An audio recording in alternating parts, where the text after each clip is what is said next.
Hello friends, welcome to my law channel Vinayaka law studies. Vinayaka law studies में आप सभी का स्वागत है। यहाँ पे हम अपनी एआईबी की प्रैक्टिस सीरीज प्रैक्टिस कर रहे हैं। प्रैक्टिस में हमने कॉन्स्टिट्यूशन अपना एआईबी का पेपर नंबर एआईबी 17 और एआईबी 18 कंप्लीट कर दिया है। हमने अपने कॉन्स्टिट्यूशन की क्लास से स्टार्ट की है, जिसमें हमने इम्पोर्टेंट केस लॉ देखे थे, 10 केस लॉ, जो आपके लिए बहुत ही हेल्पफुल रहेंगे। आज हम स्टार्ट करने वाले हैं अपने कॉन्स्टिट्यूशन के एमसीक्यूज़। वो एमसीक्यूज़ जो आपको शायद कहीं ना मिले, बट ये एमसीक्यूज़ इतने इम्पोर्टेंट है कि आपके पेपर में आते ही आते हैं। आपको इनसे बहुत हेल्प मिलेगी। चलिए बिना टाइम वेस्ट करें हम स्टार्ट करते हैं अपने एमसीक्यूज़। ठीक है, चलिए हम स्टार्ट कर लेते हैं अपने क्वेश्चन नंबर 1 से। देख लीजिए, आज ये पीडीएफ आपकी हिंदी और इंग्लिश दोनों में रहेगी, क्योंकि आप लोगों की यही डिमांड थी। तो हम स्टार्ट कर लेते हैं अपना क्वेश्चन नंबर 1 से। देख लेते हैं। The word unity and integrity of the nation were incorporated in the preamble of the constitution of India by which amendment. अखंडता शब्दों का राष्ट्र की एकता और अखंडता शब्दों का समावेश भारत के संविधान का उद्देशिका में किस संशोधन के माध्यम से हुआ है? ऑप्शन देख लेते हैं। ए 41, बी 42, सी 43 एंड डी 44। ठीक है, इसका आप बताइएगा इसका राइट आंसर क्या रहेगा। ये सारे क्वेश्चन आपको मुश्किल ही कहीं मिलेंगे, बट ये इतने इम्पोर्टेंट हैं जो आपके एग्ज़ाम के लिए बहुत इम्पोर्टेंट रहेंगे। तो प्लीज़ आप इन्हें देखिए। चलिए, इसका राइट आंसर रहेगा हमारा ऑप्शन नंबर बी 42। इसके बारे में मैं आपको थोड़ा सा बता दूं कि ये 1976 में पारित संविधान के 42 संशोधन ने संप्रभु लोकतांत्रिक गणराज्य शब्दों को संप्रभु समाजवादी धर्मनिरपेक्ष लोकतांत्रिक गणराज्य में बदल दिया था। ठीक है, तो इसने क्या किया था? इसने राष्ट्र की एकता को राष्ट्र की एकता और अखंडता में बदल दिया था। यह आपको इसकी थोड़ी सी बेसिक नॉलेज दे दी है मैंने कि 42 अमेंडमेंट में क्या हुआ था। नेक्स्ट आ जाते हैं हम अपने क्वेश्चन नंबर 2 पे। देख लेते हैं हमारा question number 2। The right to education is provided in article dash of the constitution of India. शिक्षा का अधिकार भारत के संविधान के अनुच्छेद डैश में प्रदान किया गया है। आपको बताना है कि शिक्षा का अधिकार कौन से आर्टिकल में दिया गया है। ऑप्शन देख लीजिए। Option A 16, option B 21, option C 21 A and option D 29। आप बताइएगा मुझे कि कौन से में दिया गया है एजुकेशन के राइट्स को। इसका हमारा राइट आंसर रहेगा ऑप्शन सी 21A। अगर हम इससे रिलेटेड ये जो चारों हमारे इससे अलग तीनों आर्टिकल्स हैं, अगर आप उन्हें भी देखना चाहते हैं तो मैं आपको बता देती हूँ कि वो आर्टिकल किससे रिलेटेड। अगर हम आर्टिकल 16 की बात करें तो equality of opportunity in matter of public employment से रिलेटेड है, यानी सार्वजनिक रोजगार के मामले में अवसर की समानता से। आ जाते हैं हम अपने आर्टिकल 21 पर, तो वो protection of life and personal liberty, यानी हमारे जीवन का अधिकार से संबंधित है। नेक्स्ट 21 मैंने आपको बता दिया राइट टू एजुकेशन है, और 29 की बात करें तो राइट टू इंटरेस्ट ऑफ मॉनेटरीज, यानी अल्पसंख्यकों के हितों का संरक्षण। तो मैंने आपको ये चारों आर्टिकल बता दें कि चारों आर्टिकल किस कहाँ कैसे यूज़ हुए। अब इनमें से आपके पास कोई भी क्वेश्चन आ जाता है आपके लिए आसान रहेगा। नेक्स्ट आ जाते हैं हम अपने क्वेश्चन नंबर 3 पे। देख लेते हैं हमारा क्वेश्चन नंबर 3 क्या कहता है। Power to constitute new state and determination of the boundaries visit west in dash. नए प्रदेश में सृजन एवं उसकी सीमाओं के निर्धारण का अधिकारी डैश में निहित होता है। ऑप्शन देख लीजिए। Option A parliament, option B president, option C governor and option D supreme Court of India. बताइएगा इसका राइट आंसर क्या रहेगा।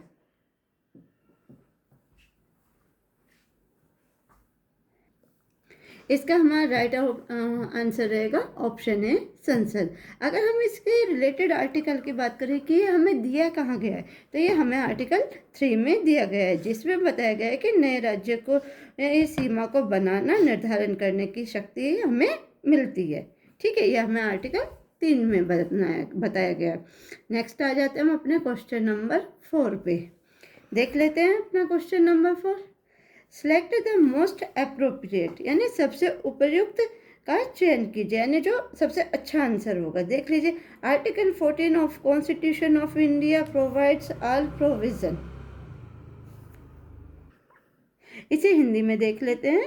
भारत के संविधान का अनुच्छेद 14 सभी व्यक्तियों को प्रदान करता है। क्या प्रदान करता है ये भी देख लेते हैं। ऑप्शन देख लीजिए। Option A equality before law, कानून के समक्ष समानता। ऑप्शन बी रिजर्वेशन, आरक्षण।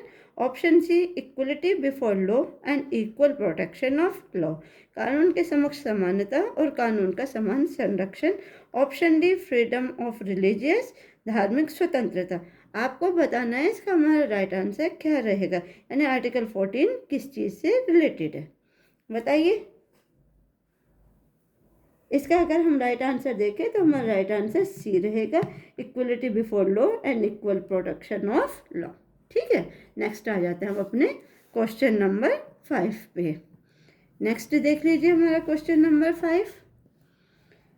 Y is the writ of memorandum issued, परमादेश का आज्ञा पत्र क्यों जारी किया जाता है। ऑप्शन देख लीजिए। To direct public authority, to platform its public duty, लोक प्राधिकरण को अपने लोक कर्तव्य का पालन करने के लिए निर्देश करने के लिए। न option B to quash quasi judicial proceeding, अर्थ न्याय कार्यवाही खारिज करने के लिए। Option C to quash illegal appointment in public officer, लोक कार्यालय में अवैध नियुक्ति को रद्द करने के लिए। Option D to prohibit a person from holding officer, सार्वजनिक पद धारण करने से एक व्यक्ति को प्रतिबंध करने के लिए। आप मुझे इसका आंसर बताइएगा कि इसका आंसर क्या रहेगा। इसका हमारा राइट आंसर रहेगा option A, to direct public authority to platform its public duty. ठीक है, नेक्स्ट आ जाते हैं हम अपने क्वेश्चन नंबर 6 पे। देख लेते हैं कि क्वेश्चन नंबर 6 क्या कहता है। विच of the following is not law with in the meaning of article 13 of the constitution of India, भारतीय संविधान के अनुच्छेद 13 में दिए गए अर्थ के अनुसार निम्न में से क्या विधि नहीं है। बहुत सिंपल क्वेश्चन है, अधिकतर सभी लोगों को इसका आंसर पता ही होगा, फिर भी देख लीजिए, ऑप्शन देख लीजिए। Option A ordinance, option B government circular, सरकारी परिपत्र। ऑप्शन सी रूल्स नियम। ऑप्शन डी नोटिफिकेशन यानी अधिसूचना। बताइए इसका राइट आंसर हमारा क्या रहेगा क्वेश्चन नंबर 6 का। क्वेश्चन नंबर 6 का हमारा राइट आंसर रहेगा ऑप्शन बी गवर्नमेंट सर्कुलर यानी सरकारी परिपत्र। नेक्स्ट आ जाते हैं हम अपने क्वेश्चन नंबर 7 पर। क्वेश्चन नंबर 7 देख लीजिए। Which of the following articles of the Constitution of India provide right to minority of establish and administrator educational institute of their choice? भारतीय संविधान के निम्न अनुच्छेदों में से किस में अल्पसंख्यक वर्गों को अपनी रुचि की शिक्षा संस्थानों की स्थापना और प्रशासन का अधिकार होगा का प्रावधान दिया गया है। ऑप्शन देख लेते हैं। Option A article 26, option B article 17, option C article 30 and option D article 24। चलिए बताइए 7 का हमारा राइट आंसर क्या रहेगा। 17 का हमारा राइट आंसर रहेगा ऑप्शन सी आर्टिकल 30। अब हम इन जो बचे हुए आर्टिकल हैं उनके बारे में देख लेते हैं कि वो किस चीज़ से रिलेटेड है। अगर हम आर्टिकल 26 की बात करते हैं तो हमारा article 26 freedom to manage religious affair से रिलेटेड है। आर्टिकल 17 एबोनेशन ऑफ अनटचेबिलिटी से रिलेटेड है। आर्टिकल 30 की बात करें तो right of minority of establish and administrative educational institute जो हमारा आर्टिकल 30 इससे रिलेटेड है। और आर्टिकल अगर 24 की बात करें prohibition of employment of children in factories ETC, यानी बच्चों का कारखानों में काम करना प्रतिषेध है। ये सारे आर्टिकल 30 इसका हमारा राइट आंसर है। आगे जो आर्टिकल है वो मैंने आपको डिफाइन कर दिया है कि वो किस चीज़ से रिलेटेड है। जब आप इन आर्टिकल को बार बार पढ़ते हैं, इन्हें रिवीजन करते हैं, तो आपको अच्छे से लर्न भी हो जाएंगे और आपके एग्ज़ाम में क्वेश्चन कहीं से भी आ जाए आपको कोई प्रॉब्लम नहीं होगी। क्वेश्चन नंबर 7 के बाद अब हम आ जाते हैं अपने नेक्स्ट क्वेश्चन, यानी हमारा क्वेश्चन नंबर 8 पे। क्वेश्चन नंबर 8 को हम देख लेते हैं। What does the principle of double jeopardy means, यानी दोहरा खतरा डबल jeopardy के सिद्धांत का अर्थ क्या है, देख लेते हैं। इसका ऑप्शन देख लीजिए। Option A, no person can be prosecuted and published for the same offense more than once, किसी भी व्यक्ति पर एक अपराध के लिए एक से अधिक बार अभियोग चलाया या सजा नहीं दी जा सकती। Option B, no person accused of an offence can be compelled to be a witness against himself, किसी अपराध के अभियुक्त को स्वयं के विरुद्ध साक्ष्य देने के लिए बाध्य नहीं किया जा सकता। Option C, no person can be convicted for an act which was not an offence when committed, किसी भी व्यक्ति को ऐसे कार्य के लिए अपराधी नहीं ठहराया जा सकता जो किए जाने के समय अपराध न रहा हो। Option D, no person can be deprived of his life without due process of law, किसी भी व्यक्ति को उचित कानूनी प्रक्रिया के बिना उसके जीवन से वंचित नहीं किया जा सकता। आपको इसका राइट आंसर बताना है कि डबल jeopardy का मीनिंग क्या होता है। बहुत सिंपल क्वेश्चन है और ये क्वेश्चन ऐसा है जो सिर्फ आपको सिर्फ AIB में नहीं, आपके जुडिशरी में भी बहुत ज़्यादा पूछा जाता है। तो प्लीज़ ये क्वेश्चन जिनको मैं आपको इम्पोर्टेंट बता रही हूँ उन पे मैं आपके रेड टिक मार्क कर दे रही हूँ कि ये बहुत ज़्यादा इम्पोर्टेंट क्वेश्चन है। तो आप इन क्वेश्चन को ज़रूर ध्यान से पढ़िए और इन्हें याद रखिएगा। अब आप इसका मुझे आंसर बताइएगा कि इसका राइट आंसर क्या है। इसका राइट आंसर हमारा ऑप्शन ए रहेगा, ठीक है। यानी किसी भी व्यक्ति को एक अपराध के लिए एक से अधिक बार ना तो अभियोग चलाया जा सकता है और ना ही सजा दी जा सकती है, ठीक है। नेक्स्ट आ जाते हैं हम अपने क्वेश्चन नंबर 9 पे। देख लीजिए। which is not related to freedom to manage religious affair under Constitution of India, भारतीय संविधान के अंतर्गत धार्मिक कार्यों के प्रबंध की स्वतंत्रता से जुड़ा विकल्प नहीं है। ऑप्शन देख लेते हैं। To establish and maintenance instruction of for religious and charitable purpose, धार्मिक और पूर्व प्रयोजन के लिए संस्थाओं की स्थापना और पोषण करना। B, to manage its own affair in matter of religious, अपने धर्म विषयक कार्य के प्रबंध करने का। Option C, to administer such properly in accordance with law, ऐसी संपत्ति का विधि अनुसार प्रशासन करने का। Option D, to payment of taxes of promotion of any particular religious, किसी विशिष्ट धर्म की अभिवृद्धि के लिए करों का संदाय। बताइएगा आप क्वेश्चन नंबर 9 का राइट आंसर क्या रहेगा। इसका हमारा राइट आंसर हमारा ऑप्शन डी रहेगा, to payment of all taxes promotion of any particular religious, ठीक है। नेक्स्ट आ जाते हैं हम अपने क्वेश्चन नंबर 10 पर। In which of the contingents article 31A(1) of Indian constitution applies, निम्न में से कौन सी असमितता के लिए भारतीय संविधान का अनुच्छेद 31A(1) लागू होता है। ऑप्शन देख लेते हैं हम इसका। एक्वेशन ऑफ एन एस्टेट, संपत्ति के अधिग्रहण। Option B, extinguishment of right is an estate, संपत्ति के अधिकार का निर्वापन। Option C, modification of right is an estate, संपत्ति के अधिकार में संशोधन। And option D, all of the above. बताइए इसका राइट आंसर हमारा क्या रहेगा।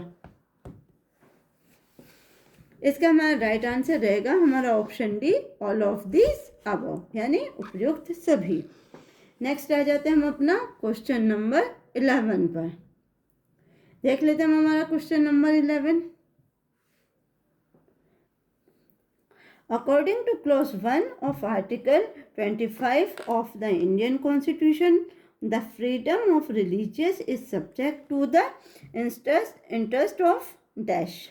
भारतीय संविधान के अनुच्छेद 25 के खंड 1 के अनुसार धर्म की स्वतंत्रता किस हित के अधीन है? ऑप्शन देख लीजिए। ऑप्शन ए पब्लिक ऑर्डर, लोक व्यवस्था। ऑप्शन बी पब्लिक ऑर्डर, नैतिकता। ऑप्शन सी हेल्थ, स्वास्थ्य। And option D all of the above, उपयुक्त सभी। अपना आप ऑप्शन बी करेक्ट कर लीजिए। इसमें थोड़ा सा मिसप्रिंट हो गया है, ये हमारा पब्लिक ऑर्डर नहीं है, नैतिकता का इंग्लिश में बोलते हैं एथिक्स। ठीक है।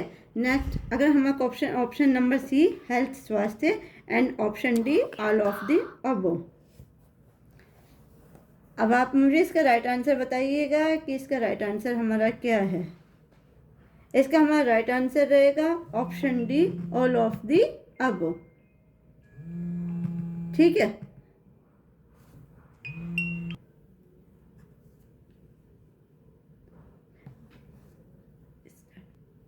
नेक्स्ट आ जाते हैं हम अपने क्वेश्चन नंबर 12 पे। देख लीजिए। Article 30 of Indian constitution applies to, भारत के संविधान का अनुच्छेद 30 लागू होता है। ऑप्शन देख लेते हैं। Both minority and non minority, अल्पसंख्यक और गैर अल्पसंख्यक दोनों पर। बी माइनॉरिटी ओनली, केवल बहुसंख्यक। C all minority whether based on religious और लैंग्वेज, सभी अल्पसंख्यक चाहे धर्म या भाषा के आधार पर हो। Option D all minorities based on religious and not language, सभी अल्पसंख्यक जो केवल धर्म पर आधारित हैं न कि भाषा पर। बताइए इसका राइट आंसर क्या रहेगा हमारा। इसका हमारा राइट आंसर रहेगा हमारा ऑप्शन सी, ऑल माइनॉरिटीज। ठीक है। नेक्स्ट आ जाते हैं हम अपने क्वेश्चन नंबर 13 पर।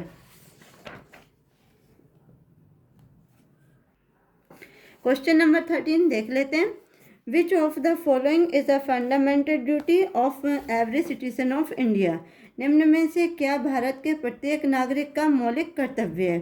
Option A safeguard public property and to abjure violence, लोक संपत्ति की रक्षा करना और हिंसा से दूर रहना।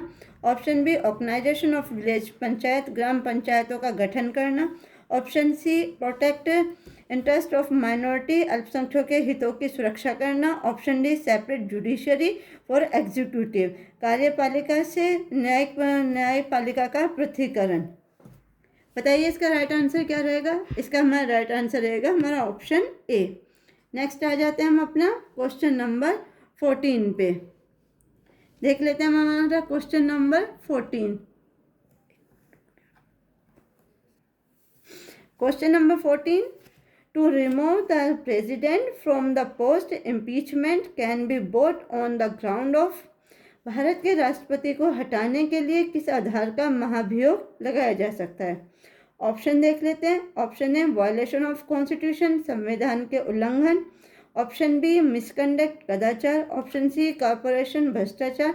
Option D all of the above. बताइए इसका राइट आंसर। इसके लिए, इस क्वेश्चन के लिए मैं आपको एक बात बता दूं, इस क्वेश्चन का अधिकतर बच्चे आंसर गलत करके आते हैं, वो इसका ऑल ऑफ दीज यानी ऑप्शन डी ही करते हैं, जो इसका राइट आंसर नहीं है। आप इसका मुझे राइट आंसर बताइए। इसका राइट आंसर हमारा ऑप्शन ए रहेगा, वायलेशन ऑफ कॉन्स्टिट्यूशन। अगर प्रेसिडेंट को हटाना है, प्रेसिडेंट को हटाने का सिर्फ एक ही कारण हो सकता है, अगर उसने कॉन्स्टिट्यूशन का हमारा वायलेंस किया है। इसके अलावा उसे किसी भी चीज़ से नहीं हटाया जा सकता, नहीं उस पर कोई महाभियोग चलाया जा सकता। अगर वो कॉन्स्टिट्यूशन का वायलेशन करता है तो उस पर महाभियोग उसी दशा में चलाया जाता है। नेक्स्ट आ जाते हैं हम अपने क्वेश्चन नंबर 15 पे। देख लेते हैं question number 16, the minimum number of जजेस required for the purpose of hearing any reference by president of India. भारत के राष्ट्रपति द्वारा किसी भी टिप्पणी पर सुनवाई के लिए आवश्यक न्यायाधीशों की न्यूनतम संख्या क्या है? ऑप्शन देख लेते हैं। Option A 8, option B 5, option C 2 and option D 15। बताइए इसका हमारा राइट आंसर क्या रहेगा। बहुत सिंपल क्वेश्चन है, इसका आंसर अधिकतर सभी बच्चों को पता भी होगा, फिर भी मैं बता देती हूँ। इसका हमारा राइट आंसर रहेगा ऑप्शन बी 5। नेक्स्ट आ जाइए क्वेश्चन नंबर 16 पे। President's resignation shall by given to. राष्ट्रपति द्वारा त्यागपत्र दिया जाएगा, यानी राष्ट्रपति अपना त्यागपत्र किसको देता है। ऑप्शन देख लेते हैं। Option a speaker of house of people, लोक जमाओं के अध्यक्ष को। ऑप्शन बी वाइस प्रेसिडेंट, उपराष्ट्रपति को। Option C chief justice of India, भारत के मुख्य न्यायाधीश को। ऑप्शन डी प्राइम मिनिस्टर यानी प्रधानमंत्री को। ये बहुत ही सिंपल बट इम्पोर्टेंट क्वेश्चन है जो हमेशा रिपीट होते हैं और ये आते भी हैं, इसलिए इन क्वेश्चन को थोड़ा ध्यान रखें। यहाँ पे आपको जितने भी क्वेश्चन मिल रहे हैं वो सारे वो इम्पोर्टेंट क्वेश्चन हैं जो आपके एग्जाम पेपर में आते ही आते हैं। जब आप अपना एग्जाम पेपर दे के आएंगे तो प्लीज़ मैच कीजिएगा कि आपको कितने सारे क्वेश्चन यहीं से मिल रहे हैं। इसका अगर हम राइट आंसर देखें तो इसका हमारा राइट आंसर ऑप्शन बी रहेगा, यानी हमारा वाइस प्रेसिडेंट, यानी जो हमारा राष्ट्रपति होता है वो वाइस प्रेसिडेंट को अपना त्यागपत्र दे सकता है। नेक्स्ट आ जाते हैं अपना क्वेश्चन नंबर 17 देख लेते हैं। The quorum of constitute a meeting of either house of parliament is. संसद के किसी सदन की एक बैठक करने के लिए आवश्यक सदस्यों की संख्या क्या है। Option A 1/5 of the total number of members of house, संसद के सदनों की कुल संख्या का 1/5वां हिस्सा। Option B 1/4 of the total number of member of the house, संसद के सदस्यों की कुल संख्या का 1/4 हिस्सा। Option C 1/3 of total number of member of the house, संसद के सदन के सदस्यों की कुल संख्या का 1/3 हिस्सा। Option D 1/10 of the total number of members of the house, सदन के सदस्यों की कुल संख्या का 1/10वां हिस्सा। इसका बताइए राइट आंसर हमारा क्या रहेगा। इसका हमारा राइट आंसर रहेगा ऑप्शन डी, यानी सदन के सदस्यों की कुल संख्या का 1/10वां हिस्सा। नेक्स्ट आ जाइए क्वेश्चन नंबर 18 पे। हम अपना क्वेश्चन नंबर 18 देख लेते हैं। Joint sitting of both house of parliament is chaired by. संसद के दोनों सदनों की संयुक्त बैठक की अध्यक्षता की जाती है किसके द्वारा। ऑप्शन देख लेते हैं। Option A president of India, राष्ट्रपति द्वारा। Option B chairman of Rajya Sabha, Rajya Sabha के सभापति द्वारा। Option C speaker of Lok Sabha, Lok Sabha के अध्यक्ष द्वारा। Option D none of above, यानी उपर्युक्त में से कोई भी नहीं। बताइएगा ये किसके द्वारा की जाती है। 18 का हमारा राइट आंसर रहेगा हमारा option C speaker of Lok Sabha. ठीक है, नेक्स्ट आ जाइए हमारे क्वेश्चन नंबर 19 पे। Finance bill are of kinds, वित्त विधेयक के प्रकार में आते हैं। क्या आते हैं ये आप मुझे बताइए। ऑप्शन देख लेते हैं। Option a money bills, article 110 का 1 यानी धन विधेयक अनुच्छेद 110 का 1। Option B other finance bill, article 117 clause 1 अन्य विधेयक अनुच्छेद 117 का clause 1। Option C bills involving expenditure, article 117(3). Option D all of the above. बताइए इसका राइट आंसर क्या रहेगा। इसका हमारा राइट आंसर रहेगा हमारा option D all of the above, यानी सभी। नेक्स्ट आ जाते हैं हम अपना क्वेश्चन नंबर 20 पे। क्वेश्चन 20 हमारा आज के सेशन का लास्ट क्वेश्चन रहेगा। चलिए इसे भी देख लेते हैं हम। Which of the following statement is not correct? निम्न में से कौन सा कथन सही नहीं है। ऑप्शन देख लेते हैं। Option A supreme court has writ jurisdiction, उच्चतम न्यायालय के पास रिट अधिकारिता है। Option B supreme court has appellate jurisdiction, उच्चतम न्यायालय के पास अपीलीय अधिकारिता है। Option C supreme court has advisory jurisdiction, उच्चतम न्यायालय के पास सलाहकार अधिकारिता है। Option D supreme court has no original jurisdiction, उच्चतम न्यायालय के पास कोई मूल अधिकारिता नहीं है। चलिए बताइए इसका राइट आंसर क्या रहेगा। इसका हमारा राइट आंसर रहेगा हमारा ऑप्शन डी, यानी supreme court has no original jurisdiction. ये हमारे 20 क्वेश्चन थे जो बहुत इंपॉर्टेंट है आपके कॉन्स्टिट्यूशन के लिए। इसी तरह की सीरीज़ हमारी अभी चलती रहेगी। इसी तरह से मैं आपके हर एक सब्जेक्ट की आपके एग्ज़ाम से पहले सारे सब्जेक्ट की तैयारी कर दूँगी। बस आप हमारे साथ जुड़े रहिए। वीडियो पसंद आ रही है लाइक कीजिए, अपने फ्रेंड्स से शेयर कीजिए और चैनल को सब्सक्राइब कीजिए। अब आपको वो सारे क्वेश्चन यहाँ पे मिलेंगे जो आपके लिए बहुत ज़्यादा इम्पोर्टेंट है फॉर एग्ज़ाम पर्पस, इसलिए इस सीरीज़ में कंटिन्यू बने रहिए। आज के लिए बस इतना ही। Thank you so much for today.